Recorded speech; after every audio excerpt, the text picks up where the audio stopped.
The Royal Nursery of Aethermoor looked like a battlefield painted in rainbow colors. Shattered crystal toys sparkled across marble floors, while smoke rings drifted lazily through the air. 3 baby dragons, each no bigger than a house cat but infinitely more destructive, had turned the most elegant room in the castle into their personal playground. Captain Nova Sterling stood at the doorway, her silver armor reflecting the chaos within. Her long black hair was pulled back in a warrior's braid, and her emerald eyes surveyed the damage with barely contained frustration. This was the 7th caretaker to flee in tears this month. "They are not evil," she muttered to herself, watching as Flame, the red hatchling, chased his own fire breath in dizzy circles. "They are simply young and powerful, and completely without guidance." Frost, the ice-blue dragon, had frozen the water fountain solid and was now trying to lick it like a giant popsicle. Storm, the purple one with silver markings, sat in the corner, keening a song that made the windows vibrate ominously. Each note seemed to say, "We are lonely and no one understands us." Dr. Ravencross hurried into the nursery, her research notes scattered by a small whirlwind that Frost had created by accident. Her brown hair was streaked with premature gray from months of studying dragon behavior, and her kind eyes held deep concern. "Captain Sterling," she said breathlessly, "the Queen has approved the human mechanics to repair the castle's heating systems. They arrive within the hour." Nova frowned. Humans in the Dragon Realm were rare and usually kept away from the royal quarters. "Are you certain they can be trusted near the hatchlings?" At this point, Dr. Cross said, ducking as Flame zoomed, overhead trailing sparks. "What choice do we have? Traditional methods have failed completely." The great doors opened with a groan, and in walked 2 humans wearing practical work clothes. Behind them skipped a small girl with curly golden hair and bright blue eyes that seemed to take in everything at once. She wore a simple pink dress, with mud stains on the hem, and carried a worn stuffed rabbit under one arm. "Mom, Dad, look at the pretty ceiling," the little girl said, spinning in a circle to admire the painted dragons dancing across the dome above. Her parents, busy discussing technical specifications with the castle engineers, didn't notice as their daughter wandered toward the nursery entrance.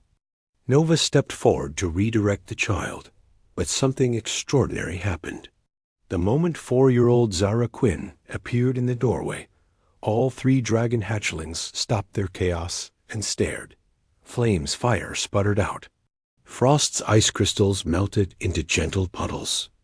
Storm's keening transformed into a soft, curious hum. "Oh," Zara said simply, as if she had just noticed 3 kittens instead of legendary creatures capable of burning down forests. "You're all so pretty. Are you sad?" She walked into the nursery with the fearless confidence that only very young children possess. Nova reached out to stop her, but Dr. Cross caught her arm. "Wait," the doctor whispered. "Look at them." The dragons were not aggressive. Instead, they seemed almost shy, peeking at Zara from behind overturned furniture and melted toys. Crept closer first, his purple scales shimmering as he sniffed cautiously at her outstretched hand. "You smell like sunshine and cookies," Zara told him seriously. "I like cookies. Do you like cookies too?"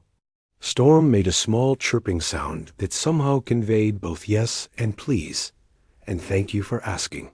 Frost slithered over next, leaving a trail of rapidly melting ice. Zara giggled as the cold dragon nuzzled her palm with a nose like a frozen marble. "Burr, you're chilly," she said. "Maybe you need a warm hug." Without hesitation, she wrapped her small arms around Frost's neck. Steam rose gently where her warm, human skin met his ice-cold scales, but instead of harm, there was only comfort.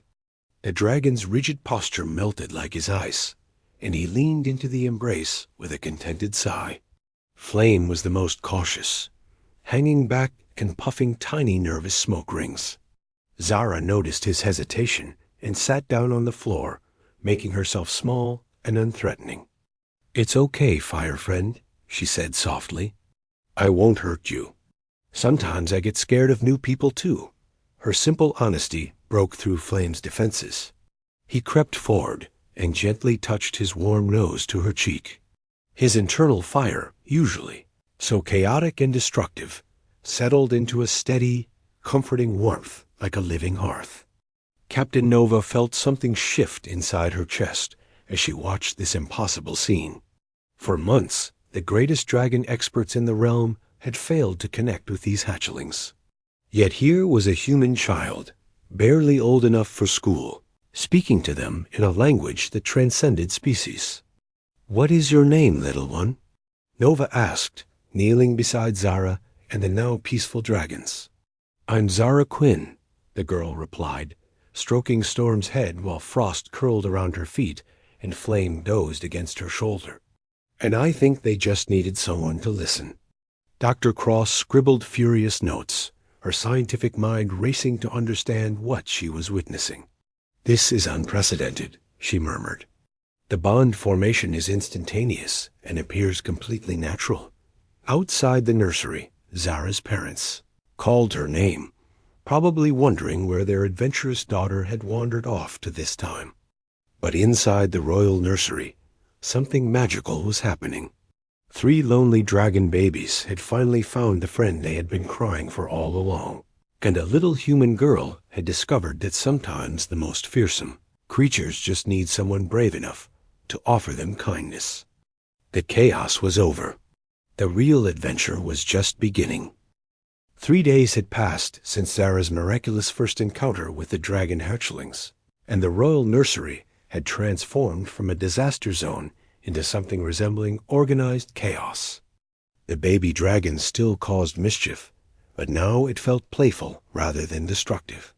Jade Blackthorn rushed through the castle corridors, her long auburn hair streaming behind her like a banner. At 16, she possessed the protective instincts of someone who had spent years watching over her adventurous little sister. Her green eyes blazed with worry as she searched for Zara, who had once again slipped away from their parents. She found her sister exactly where she expected, sitting cross-legged in the middle of the nursery floor, teaching the 3 dragons what appeared to be a clapping game. Storm was attempting to clap his tiny claws together. Frost was creating rhythmic ice crystals that chimed like bells, and Flame was puffing smoke rings in time with the beat. "Zara Quinn, you can't just disappear like that," Jade scolded, though her relief was evident. "Mom and Dad are worried sick." Captain Nova Sterling emerged from behind a rebuilt bookshelf, and Jade felt her breath catch in her throat. The dragon warrior was even more striking up close, with her silver armor polished to mirror brightness, and her emerald eyes that seemed to see straight through to one's soul. "Your sister is quite safe," Nova said, her voice carrying the authority of someone used to command, but softened by genuine fondness. "She has become our most valuable diplomatic asset." Jade bristled at the formal tone. "She's not an asset. She's a 4-year-old child who should be playing with normal toys, not deadly creatures." "Deadly?" Zara piped up indignantly. "They're not deadly. Storm just wants to sing pretty songs. Frost likes to make ice sculptures, and Flame loves to warm up cold toes." As if to demonstrate, Flame curled around Jade's feet, providing a gentle warmth that was surprisingly comforting. Nova's lips twitched in what might have been the beginning of a smile. "Your sister has accomplished more in 3 days than our best experts managed in 3 months. Perhaps there is wisdom in approaching problems with an open heart rather than rigid protocol." Dr. Raven Cross bustled in carrying a tray of what looked like glowing fruit. "Feeding time," she announced cheerfully. "Zara, would you like to help again?" The little girl jumped up eagerly, but Jade stepped protectively in front of her. "Absolutely not. Feeding time sounds dangerous." "Actually," Nova said, moving to stand beside Jade, "it has become quite peaceful since Zara began helping. The dragons were refusing to eat properly before she arrived. They were literally starving themselves from loneliness. Jade studied Nova's face, searching for any sign of deception. Instead, she found something unexpected, genuine care and concern, not just for the dragons, but for Zara as well. The captain's stern exterior seemed to soften whenever she looked at the little girl. "You really care about her safety," Jade said quietly. "Of course I do," Nova replied, surprised by the question. "She is precious beyond measure, not just for what she can do, but for who she is. Your sister sees the world with such pure kindness that she makes everyone around her want to be better." Something fluttered in Jade's chest at the sincerity in Nova's voice. She watched as the captain knelt beside Zara, patiently showing her how to offer the glowing fruit to each dragon in turn. Nova's armored hands were surprisingly gentle as they guided Zara's small fingers. "She has that effect on people," Jade admitted, settling down beside them. "Even when she was tiny, she could calm crying babies and make grumpy adults smile." Storm finished his fruit and immediately curled up in Jade's lap, purring like an oversized cat. Despite her earlier protests, she found herself stroking his soft purple scales. "He likes you," Nova observed, and there was something warm in her tone that made Jade's cheeks flush slightly. "I suppose he's not entirely terrible," Jade conceded, earning a delighted giggle from Zara. Dr. Cross made notes as she watched the interaction. "The bonding behavior extends beyond Zara," she murmured excitedly. "They're accepting her family unit as part of their social structure." Frost had claimed Zara's other side, while flame stretched across both sisters' legs like a warm, scaly blanket. The scene was so peaceful that it was hard to believe these were the same creatures that had terrorized dozens of caretakers. "How long can this last?" Jade asked suddenly. "I mean, they're going to grow up, right? They won't stay small and manageable forever." Nova's expression grew serious. "That is the question that concerns Queen Celestin.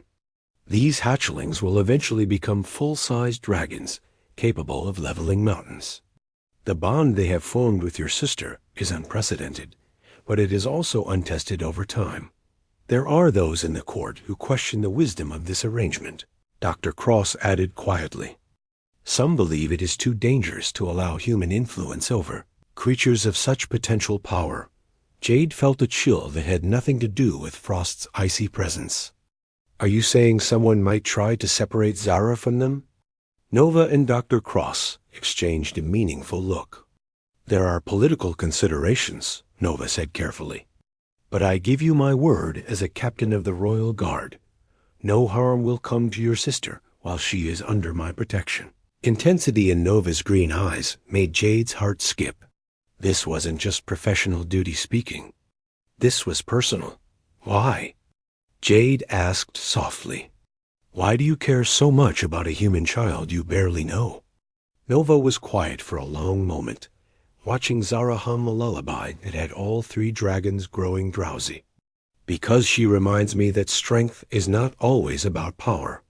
Sometimes the bravest thing you can do is trust and love, and believe that others will do the same." Their eyes met across the sleepy pile of dragons and one very content little girl. In that moment, Jade felt something shift between them, something that had nothing to do with dragons or politics, and everything to do with two people recognizing something special in each other. "Stay for dinner," Nova said impulsively. "Both of you. I think it is time the dragons learned proper table manners anyway." Jade smiled, feeling warmth spread through her chest. "I suppose we could stay a little longer." As evening fell over the Royal Nursery, two hearts began to discover that sometimes the most unexpected bonds are the strongest ones of all. The castle bells rang out in urgent alarm as Lord Damien Shadowmere's forces surrounded the Royal Nursery. His dark armor gleamed like oil in the torchlight, and his pale eyes held the cold calculation of someone who saw living creatures as mere tools to be used. "Stand aside, Captain Sterling," Damien commanded, his voice echoing off the stone walls. By order of the High Council, These dragons are too dangerous to remain under human influence. They will be relocated to proper containment facilities. Nova drew her sword, the blade singing as it cleared its sheath. Behind her, Jade instinctively moved to shield Zara, who clutched Storm protectively, while Flame and Frost flanked them with small growls rumbling in their throats. "The only danger here is your greed, Damien," Nova replied steadily. "These hatchlings have found peace. I will not let you steal that from them." Queen Celestine swept into the nursery, her golden robes trailing majestically behind her. Her silver hair was crowned with a circlet of dragon scales that caught the light like captured starfire. Though her face showed the weight of difficult decisions, her violet eyes held firm resolve. "Enough," the queen declared, her voice carrying absolute authority. "Lord Damien, you overstep your bounds. These dragons are not yours to command." Damien's lip curled in a sneer. "Your Majesty, surely you see the folly of allowing a human child to influence creatures of such power. What happens when they grow large enough to level cities? Will this girl's pretty songs stop them then?" Zara stepped forward, her small hand resting on Storm's head. Despite being only 4 years old, she faced the intimidating lord without fear. They won't hurt anyone because they're good dragons. They just needed someone to love them. "Love?" Damien scoffed. "Dragons are weapons of war, not pets to be coddled by children." As if responding to his dismissive words, all 3 hatchlings began to glow with inner light. But instead of the chaotic energy they had displayed before meeting Zara, their power felt controlled and purposeful. Storm's purple scales shimmered with contained lightning. Frost's blue hide sparkled with dancing ice crystals, and Flame's red body pulsed with warm, steady fire. Dr. Ravencross rushed in breathlessly, carrying an armload of ancient texts. "Your Majesty, I have found the answer in the old chronicles. There are records of human-dragon bonds from centuries past. They were not accidents, but a natural evolution of both species working together."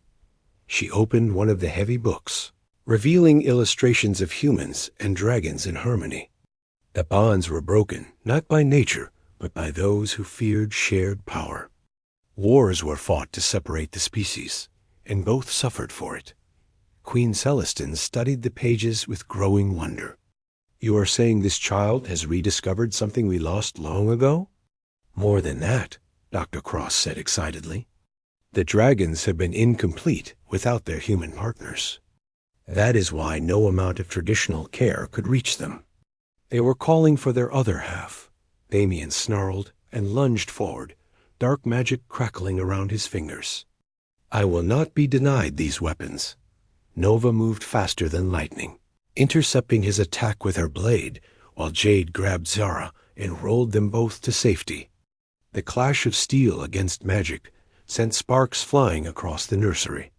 But the real surprise came from the dragons themselves.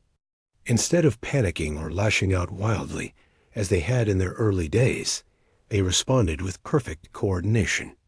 Storm sang a note that neutralized Damien's dark magic. Frost created an ice barrier that protected everyone from flying debris. And Flame provided a warm shield of light that made it impossible for Damien's allies to see their targets. "Impossible," Damien gasped as his magic fizzled harmlessly against Storm's song. "They are just babies. They are babies who know the difference between love and hatred," Zara said firmly, standing up despite Jade's attempts to keep her down. "And they choose love." The 3 dragons moved to surround Zara protectively, but their stance was not aggressive. Instead, they seemed to be offering comfort to everyone in the room, even Damien's confused soldiers, who were beginning to lower their weapons. Queen Celestine watched this display with tears in her violet eyes. "Lord Damien, you have your answer. These creatures are not weapons to be controlled, but partners to be cherished. Captain Sterling, you and the Cross family have my permission to establish the first Dragon-Human Partnership Academy." Nova sheathed her sword and turned to Jade, her emerald eyes bright with possibility. Would you consider staying? Not just for the dragons, but for ... double quote. She paused, suddenly uncertain. Jade stepped closer, her hand finding Nova's armored one. For you? For all of us, Nova said softly. This feels like the beginning of something extraordinary. Dr. Cross was already making plans, muttering about curriculum and housing for both species. Queen Celestin was discussing treaties with neighboring kingdoms who would want to learn about the rediscovered bonds. Even Damien's soldiers were asking shy questions about dragon care. But at the center of it all, Zara sat cross-legged on the floor with 3 growing dragons draped around her like a living blanket. She looked up at her sister and Nova, who were still holding hands and gazing at each other with obvious affection. Are you going to kiss? Zara asked innocently. Storm says his parents always kiss after they fight the bad guys. Jade blushed crimson, but Nova laughed, a sound like silver bells that made the dragons hum in harmony. Perhaps Storm is very wise, she said, and leaned down to brush a gentle kiss across Jade's lips. The kiss was soft and sweet, full of promise for a future where dragons soared alongside humans, where love conquered fear, and where a little girl's pure heart had shown everyone that the most powerful magic of all was simply caring for one another. As the sun set over the Dragon Realm of Aethermoor, 3 species began to learn that together they were stronger than any of them could ever be alone. And in the Royal Nursery, now the Dragon-Human Partnership Academy, the sound of children's laughter mixed with happy dragon songs, creating a symphony of hope that would echo through the ages. The chaos had ended not with conquest, but with understanding, and the real adventure was just beginning.